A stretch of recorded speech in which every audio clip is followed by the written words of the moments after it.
Bienvenidos, bienvenidas una vez más a este podcast Conversando con. Nuevamente me encuentro aquí con ustedes en una tercera temporada, en este primer episodio en el que vamos a tratar un tema súper interesante con una persona que tiene un recorrido súper interesante también. Me encuentro aquí con Angélica y me encuentro con nuestro invitado William Villamil, con el que vamos a hablar de un tema súper interesante como lo que es la muerte.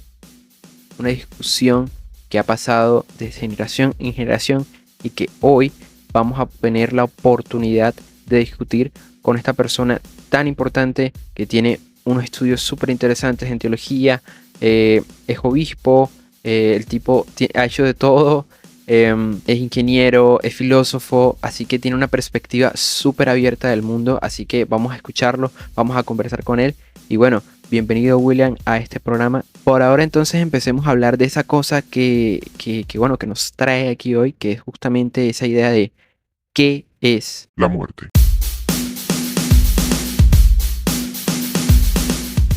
Bien, en efecto, creo que el temor más grande al que se enfrenta el ser humano es el temor a la muerte. Quizás porque no existe propiamente una comprensión subjetiva de la muerte, y de alguna manera se interpreta como el fin de actividades, el fin, digamos, de los propósitos, ¿no? Es curioso porque, digamos, desde mi perspectiva, parte del trabajo pastoral que yo he realizado ha sido en los asilos, lo que implica que yo estoy muy cercano a personas que, digamos, han tenido ya muchas vivencias, personas de mayores de 80 años, algunas personas que están ya en una condición en la que han sido médicamente desahuciados y de pronto yo he estado ahí compartiendo con ellos esos últimos momentos.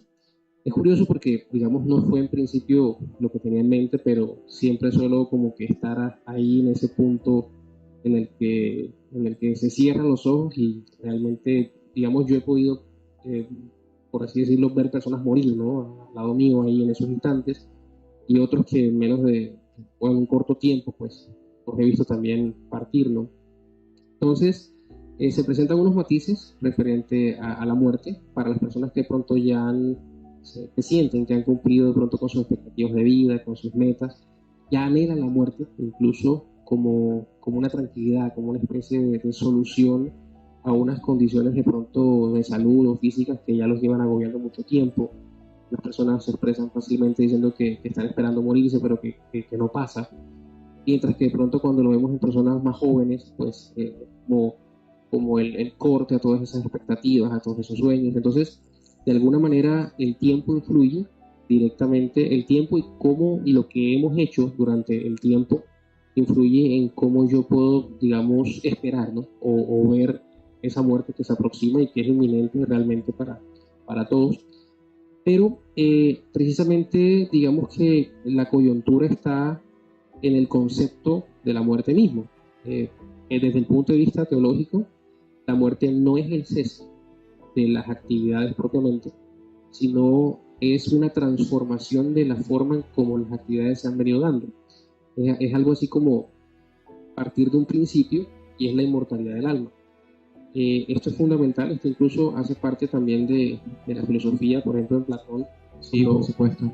Lo tenemos presente, ¿no? Donde se hablaba de ese mundo de las ideas, del mundo de las cosas físicas, y donde de alguna manera el cuerpo era esa cárcel del alma. Desde este punto de vista, pues sigue siendo algo similar.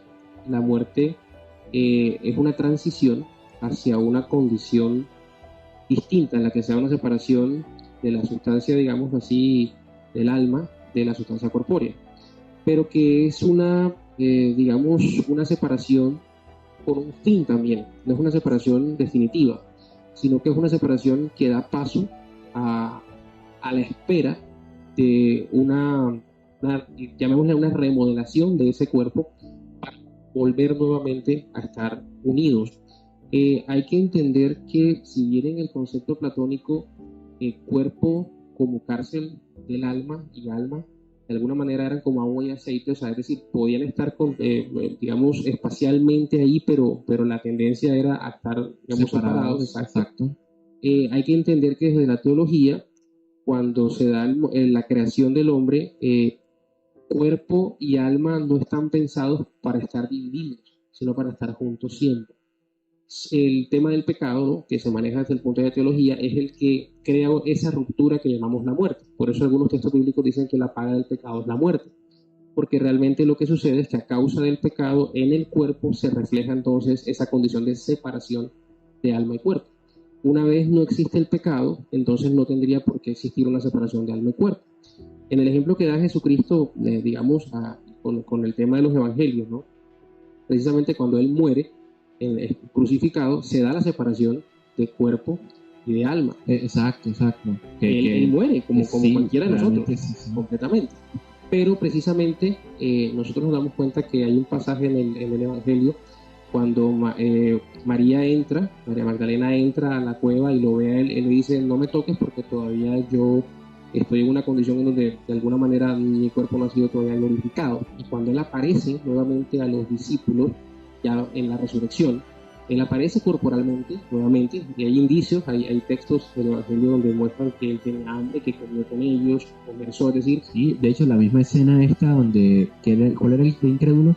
Que es el que le dice, bueno, ellos están... Exacto, ellos están comiendo en ese momento, están como ¿qué se llama esto? Sí, tienen una cena... Sí, están reunidos haciendo comida y eso. Y él no cree en Jesús, y precisamente Jesús le dice: bueno, hasta que no meta el dedo yo en la herida, pues no voy a darme, es decir, hasta que yo no toque la corona. Hasta que no palpe, exacto. Entonces Jesucristo le dice: bueno, ven y toca. Dichosos aquellos que no tienen que ver para creer.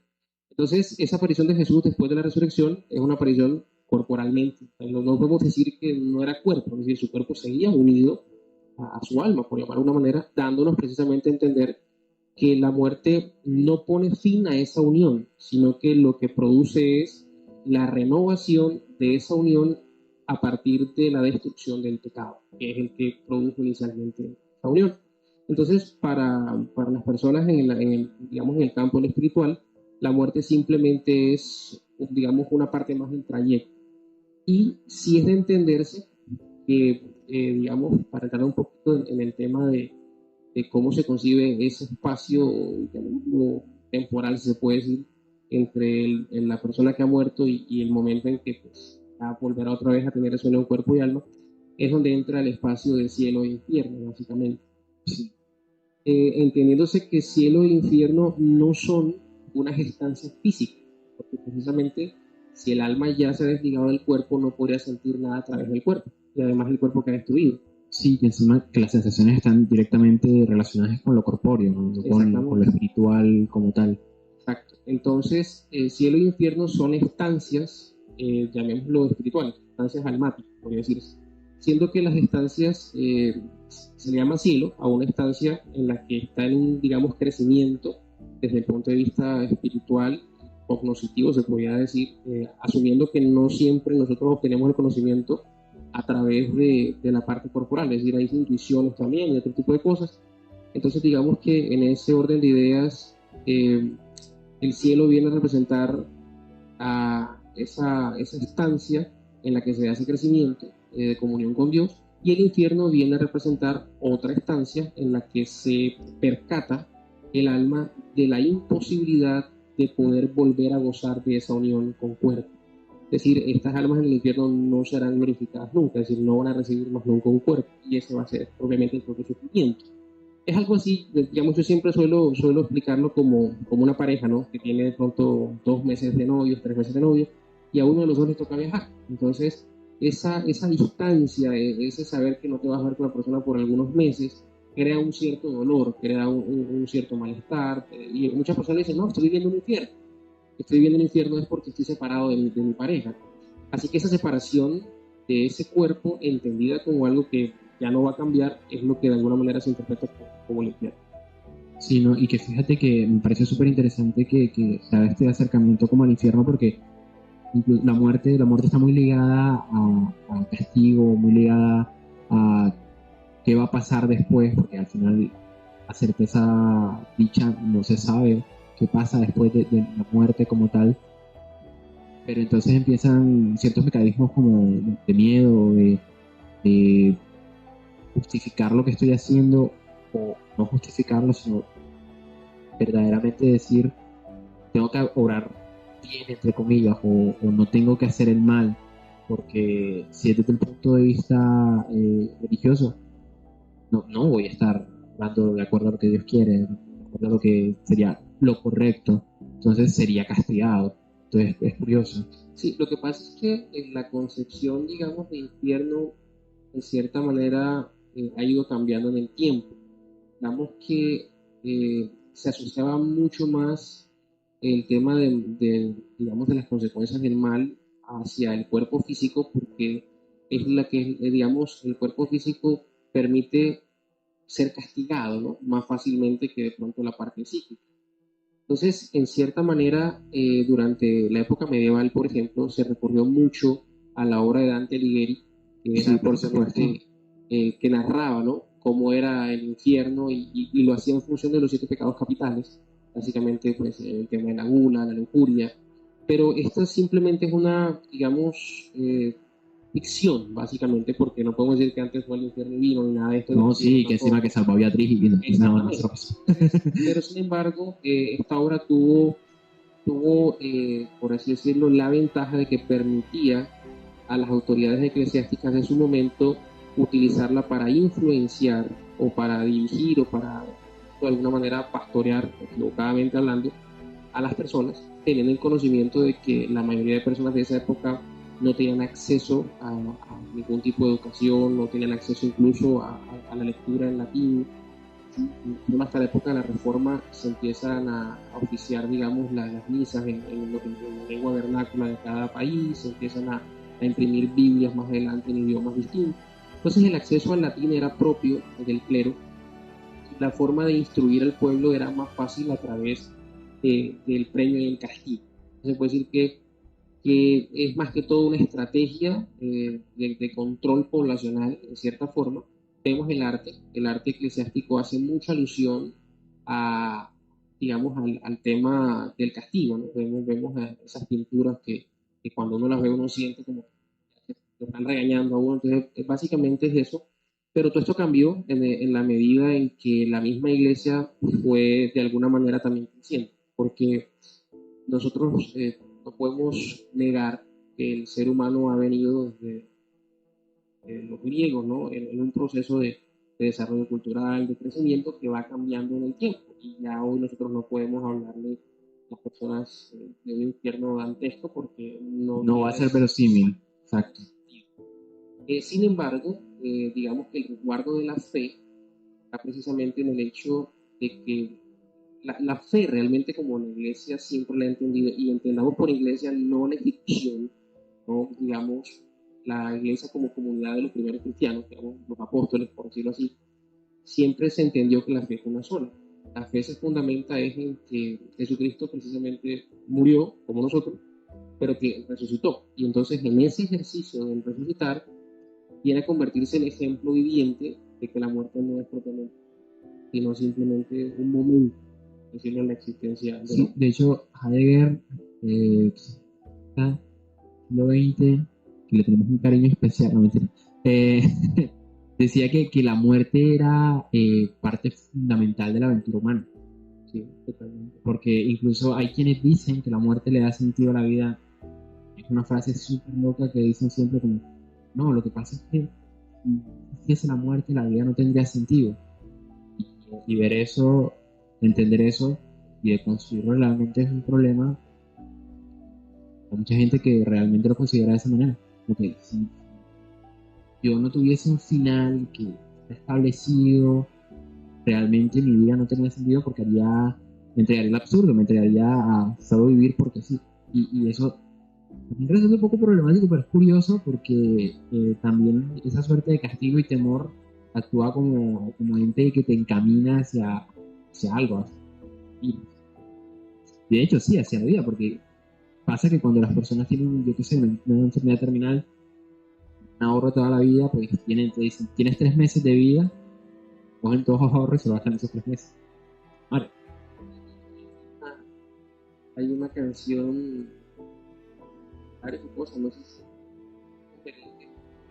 precisamente que habla de eso, de que el médico le prometió al paciente, le dijo que le quedaban creo que 3 meses de vida, algo así, y él aprovechó, prestó plata, hizo ejercicio, y después regresó a consulta y resulta que el médico se había equivocado. Entonces la canción dice como que, ay doctor, ahora tiene un montón de problemas encima porque él pensó que se iba a morir. Entonces, lo que pasa es que también hay un tema cuando uno define el propósito de la existencia o de la vida en función, digamos, de lo material, de lo vivencial desde el punto de vista corpóreo.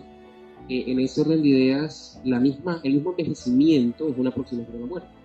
Y en ese sentido, el mismo envejecimiento ya se presenta como anticipación a un cese de actividades. Yo me voy volviendo más lento en las cosas que hago, tengo problemas de memoria. Es decir, ya la gente va entrando como en un ocaso, y ante este ocaso la muerte también se presenta como una solución.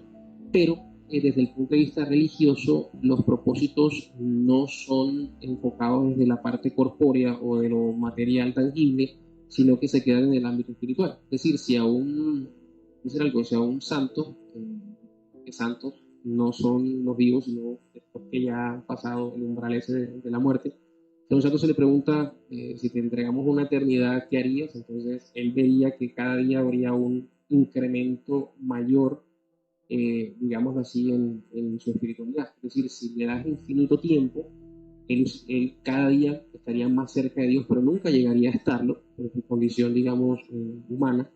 Es así como que Dios sería el límite de la infinidad y el hombre se aproximaría a ese límite cada día más, pero realmente nunca llegaría a ese límite. Es decir, la meta de todo religioso es realmente conocer a su creador. Y eso se empieza haciendo en una condición previa a la muerte y se culmina en una condición posterior.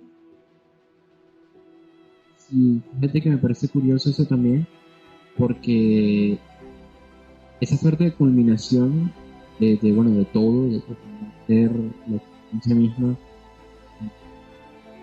de encontrar con el creador, encontrar eso más allá, obtener la recompensa, que venden cosas en posterior, que es lo haremos más adelante con Hectáreas post-mortem. sí, hectáreas por muerte, la casa post muerte, mejor dicho. Que bueno, lo hablaremos cuando de pronto en cosas polémicas, porque también podemos hablar de eso. Y, y claro, ese ver la muerte, incluso ya viéndonos ahora hacia los griegos, había cierta corriente filosófica que era como, oh, listo, es que te mueres y se acabó. Y eso también es una postura súper interesante de ver porque ellos sí tendrían un sentido y sería vivir lo más posible porque hasta que te mueres pues ya se acabó. ¿Cómo entender que la vida es lo que se tiene, lo que se palpa, pero que al mismo tiempo no? Y es curioso también esa visión porque el problema está en que cómo convences a alguien de creer algo mientras está vivo sabiendo que se va a morir. No tendría sentido creer eso.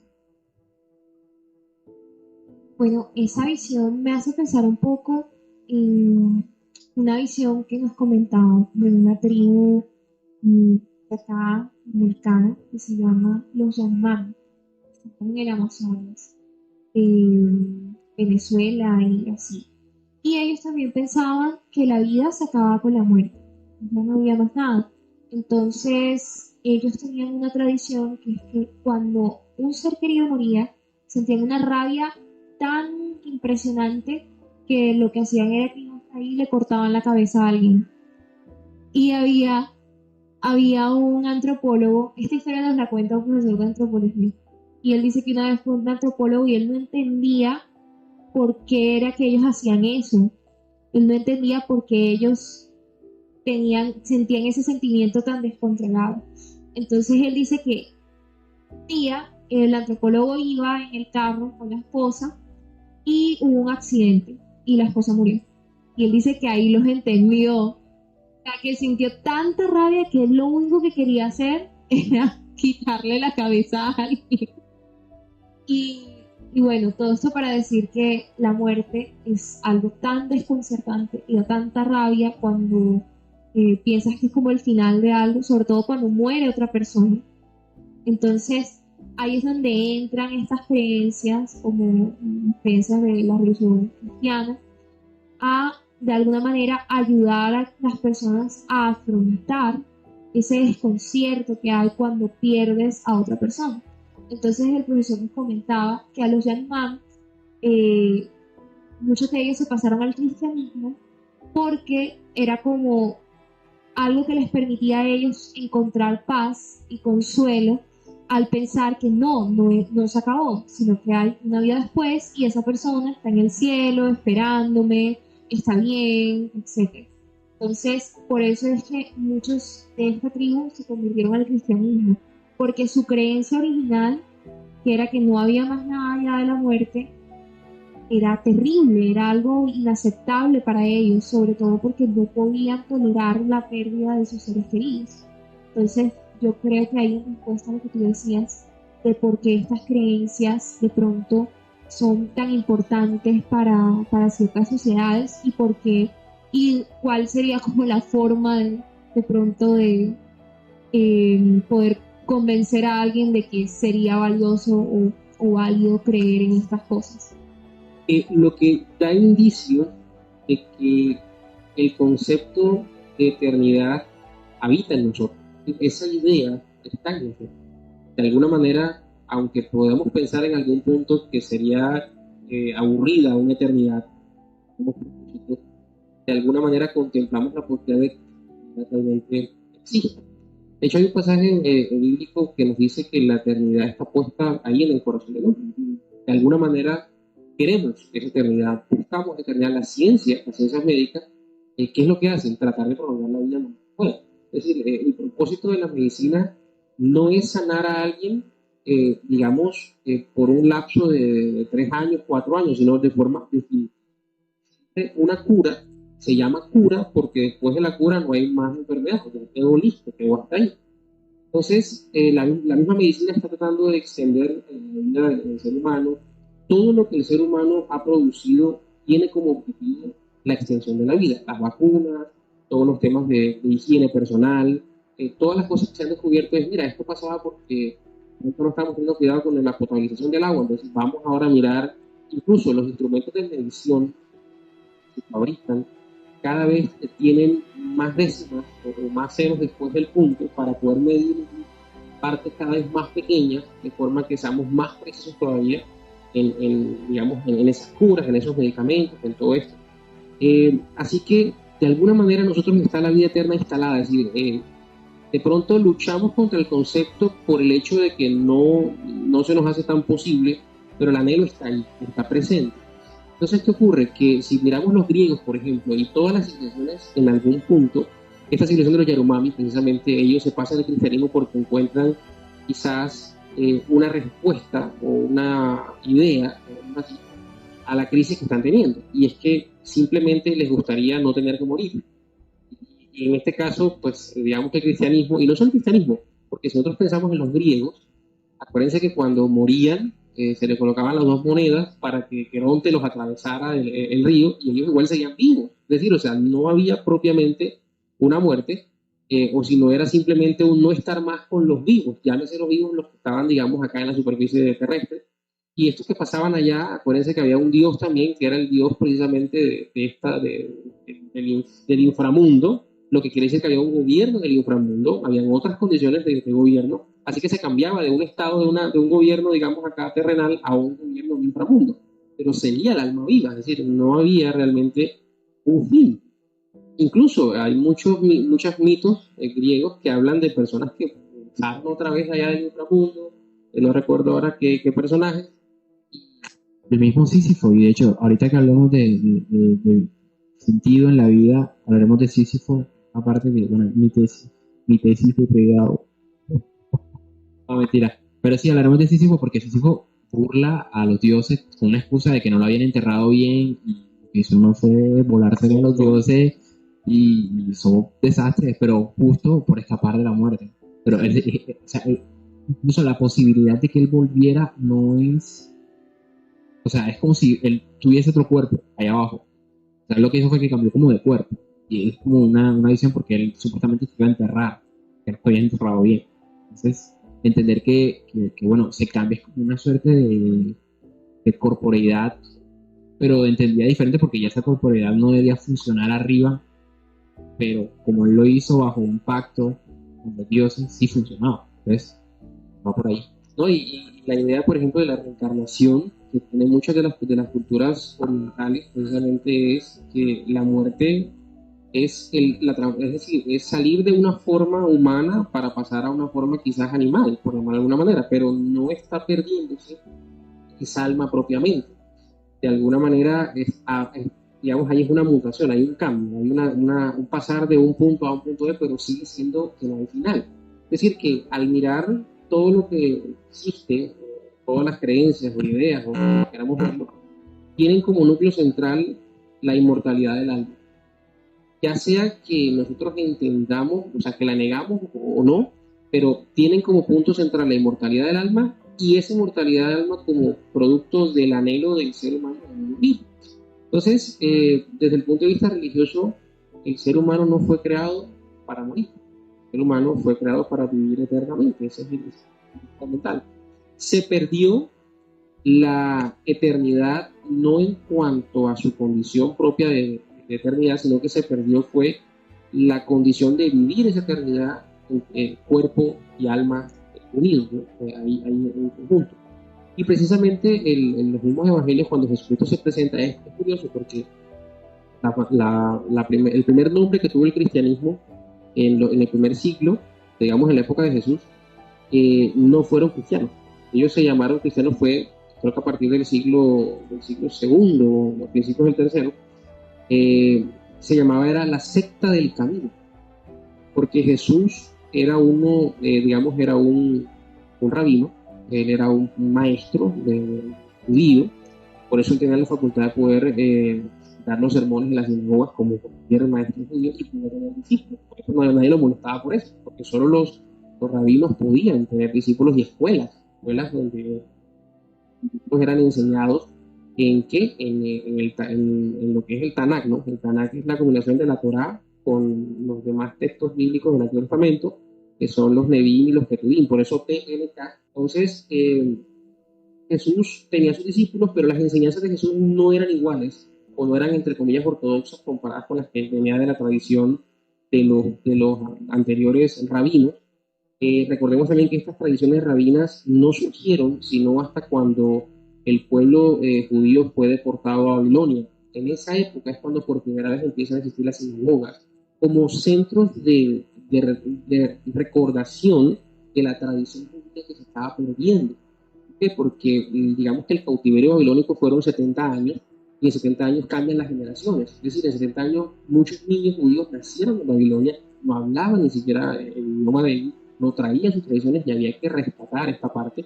Entonces surgen las escuelas, tanto las escuelas que redactan los textos del Tanakh, las escuelas masoréticas, y surgen también las famosas sinagogas. ¿Por qué? Porque no existía manera de que el pueblo realizara su culto propio, que era el de ir al templo a ofrecer los holocaustos, ¿no? Los tortos, los corderos, por la expresión de pecados, porque el templo de Jerusalén había sido destruido, que era el que había construido en su momento Salomón, con las cosas que él había dejado. Entonces, en esta parte, Jesucristo trae una enseñanza un poco no ortodoxa, y entonces los demás rabinos los llaman a ellos la escuela de la secta del camino. Entonces, ¿por qué? Porque Jesucristo siempre se presentó en los evangelios como yo soy el camino, la verdad y la vida. El camino en cuanto a la forma de llegar a Dios, al Padre, ¿no? La verdad en cuanto a la verdad de esa resurrección, la verdad de la vida después de la muerte, la inmortalidad, la verdad de todo lo que básicamente se niega normalmente. Y la vida, porque es quizás lo que precisamente la gente más niega, de la vida. Entonces, él siempre se presentó así. Por eso la fe se fundamenta en eso, en que si yo creo que Jesucristo existió y vio, y creo que era el Hijo de Dios, pues tengo que creer obligatoriamente. Vio y creyó, y si él lo hizo, pues yo voy para la misma también. Entonces, ahí automáticamente yo por fe entraría al convencimiento de que la muerte simplemente pasó un momento. hay algo de pronto que viene a la mente y es que una parte de los griegos, al, eh, los asociados con Demócrito, que eran los tomistas, ¿no? Es curioso porque ellos trataron incluso de mirar la vida desde un punto de vista atómico, se puede decir. Si nosotros nos miramos a nosotros mismos, nuestro cuerpo, ¿qué es? Una configuración específica de átomos. Nosotros tenemos en nuestro cuerpo simplemente una unión temporal de todos los elementos como hierro, cromo, magnesio, que son las vitaminas que comemos, ¿no? La carne, tenemos agua, el 70%, si no estoy mal, del cuerpo Sí. es agua, que a la final son electrones, perdón, son átomos de hidrógeno, de oxígeno, es decir, nosotros estamos constituidos por las mismas partículas de las que está constituido todo el universo. Entonces, desde ese punto de vista, y hablando un poquito sobre la teoría de la preservación de la energía no se crea ni se destruye, solo se transforma. Sí, exacto. Y desde el punto de vista de la materia, hasta el momento cuando Einstein desarrolla la teoría de la relatividad, donde a la final la materia se termina convirtiendo en energía, la materia tampoco podría pensarse como creada y destruida. Así que si nos vamos al punto de vista científico, ¿qué es el hombre? Es decir, a la final es simplemente un conglomerado de elementos, de partículas o de energía, no puede realmente ser destruido. Es decir, cuando una persona fallece, ese cuerpo puede ser cremado, pero en ese cremar el cuerpo lo que hace es que se evapora el agua que tiene esa persona en el cuerpo, los demás elementos como el calcio, todo eso, que a la final se desintegran, pero no desaparecen. Es decir, todo el volumen o toda la materia de esa persona muerta sigue existiendo en el planeta Tierra. No se ha perdido ni siquiera un gramo de ella. Así que en cierta forma el cuerpo sigue estando ahí. Es decir, lo único que hubo fue la separación de esa parte corpórea de esa otra parte almática. Entonces, en ese sentido, la muerte no pone fin ni siquiera a la corporeidad, sino que transforma esa corporeidad física. También la materia de energía sigue estando ahí.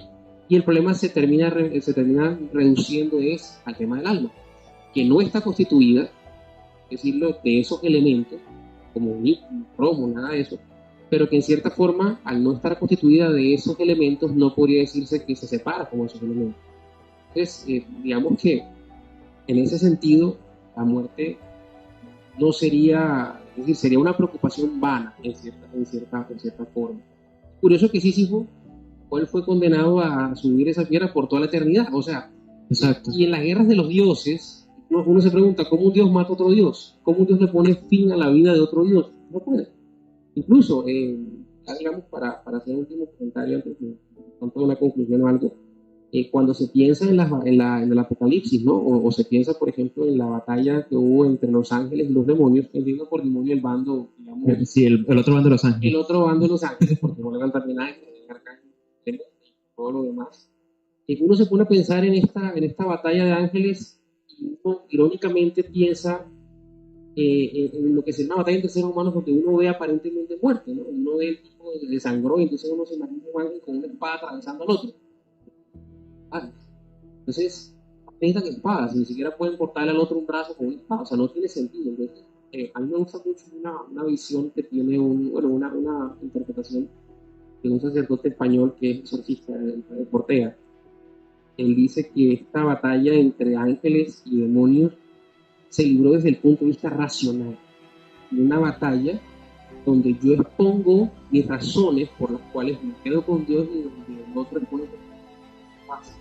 Es una batalla en lo único que podrían pelear, que es en el tema de la facultad que el espíritu tendría en la parte, llamémosla, ni siquiera conciencia, de la parte netamente intelectual.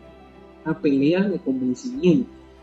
Y los que de alguna manera no pudieron convencer a nosotros, pues bueno, estás con nosotros, me estás en contra. No, estos míos son más fuertes y yo estoy en contra, bueno, chao. Pero nos imaginamos siempre humanamente el conflicto.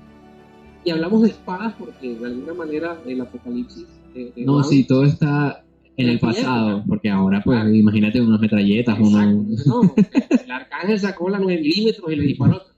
Ese aspecto, nuestra interpretación de las cosas todavía es como al pasado. Y es curioso, ¿no? Yo nunca, a pesar de todo el tiempo, había pensado en esa posibilidad. No se me daban los ángeles con esa espada allá en el cielo. Pero, exacto. De la misma manera en que nos imaginamos la muerte, el infierno o el cielo como un premio o un castigo, pero pensado a través del cuerpo. El infierno es una tortura corporal, que te corten la lengua, te vuelva a salir y te la corten otra vez por el final de la eternidad, que te hagan quién sabe qué cosa. Y recordamos el calor que sentimos en vida con el cuerpo y pensamos que eso es lo que vamos a sentir en el infierno multiplicado a la 10ª potencia, porque no sabemos cómo pensar el alma o lo que podría agradar o desagradar a nuestra alma, ser placentero o ser traumático para el alma en sí, despegado del cuerpo. Si nosotros pensamos antes que el infierno se concebía como el centro de la Tierra, el Exacto. cielo como arriba. O sea, que si usted sea un astronauta, ¿no?, que llegó a la Luna, se salvó el infierno, porque el infierno está en el centro de la Tierra y está en la Luna, no le corresponde el infierno a él. Sí, o sea, es muy loco, o sea, y digamos que no sé, se acaba el mundo ya. Que hay un astronauta en la ¿cómo se llama? Espacial, la central espacial. Ajá. No, él se salvó. No, él se salvó. Es más, Bruce Willis y estos allá en Armagedón se salvaban porque obviamente si se quedaban allá afuera, listo. Pero entonces es que, digamos, la misma comprensión de los fenómenos físicos que ha ido creciendo y ha ido evolucionando a lo largo del tiempo, ha dotado al hombre también de una forma distinta de ir interpretando las cosas. Fíjense que hablábamos, decía Angélica, de que llevábamos todo a lo corporal. El castigo estaba muy ligado a la vida de antes, ¿no? Los padecimientos se daban probablemente en el cuerpo.